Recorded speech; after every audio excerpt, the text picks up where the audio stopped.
Hi everyone, it's Debbie Mirza, the author of The Covert Passive Aggressive Narcissist. So today I want to talk about hoovering. This is one thing, one of the traits of narcissists, both overt and covert. So hoovering, one thing I have to say is I've noticed this does happen to a lot of people in narcissistic relationships or relationships with narcissistic people. But not everybody deals with this, but it is quite common. So if you're thinking, oh, I didn't really deal with that, it doesn't necessarily mean you weren't with a narcissist. It might mean, there's a spectrum with narcissism, and there's kind of mellow narcissists and extreme narcissists, and some of them have all the traits and some have some, so that type of thing. So hoovering, it must be, I've thought, who came up with that name? I haven't really researched because I don't really care. But, I'm thinking the Hoover vacuum. So basically sucking you back is what I'm thinking was meant by that. When someone hoovers you, this is the cycle of what happens. You're in the relationship, you start to notice things and you start to think, you know what, I need a break from this person. Or I need to break up. This is over. And then you tell them that. And then you've broken up or you're having some time apart. And then some time will pass and then they'll come back to you and they'll be everything you've been wanting them to be.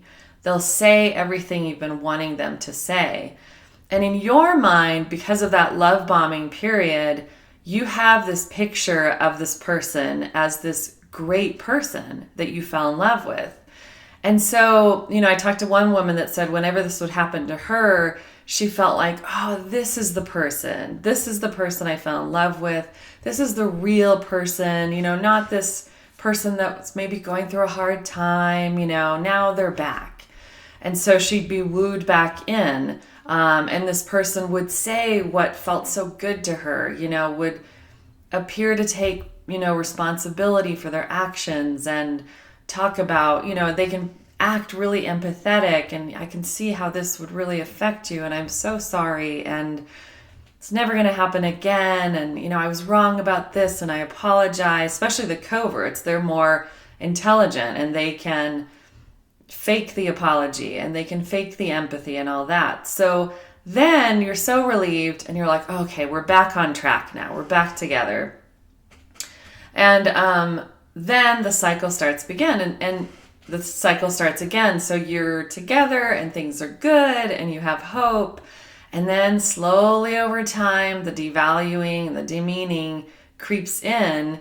And I should say too, this can happen in a relationship where you don't break up, but it can be part of that intermittent reinforcement thing too, of just like, wait, you have a conversation of this really hurt when you did this and they apologize and they say everything you want, and then it eventually goes back to the way it was. So that's kind of another take on hoovering, I would say. So yeah, this is the way hoovering is how they get you back, and this can happen to you over. I talked to one woman was with a guy for 10 years, and throughout the relationship, this happened, the back and forth. And finally she ended it, which takes a lot of strength. And so then what happens is, eventually, like I said, the devaluing, demeaning start again. And then you're like, you know what? I can't do this anymore. And you do the same thing. You pull away or you break up. And then they come back and you're like, okay. And you excuse their behavior, because you see the good in them. So that's what hoovering is. I hope that's helpful and clear. And it also makes you wonder, it brings you to a place like, why do I do this to myself? And it really comes down to a lot of, one, how we've been taught, the way we were raised, what love is supposed to look like. That, affects us. And also our self-worth, what we're worthy of, our value. If we're in relationships like this, somewhere along the way, we got the message that we weren't worth any more than this, that we didn't deserve any more than this. So that's something to look at. If you find yourself in this right now and you keep going back, maybe take the time to really sit down with a pen and paper and ask yourself, what do I really want? What kind of relationship do I really want? And with all this stuff, it's always helpful to think of your constants. I know in that book, Psychopath Free, Jackson McKenzie talks about that term. Who's your constant? The people who have always been with you. Is there ever hoovering with them? No, it's consistent.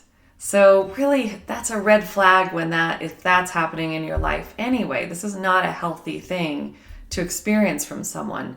And I imagine you don't do this to other people. So that's something else to look at.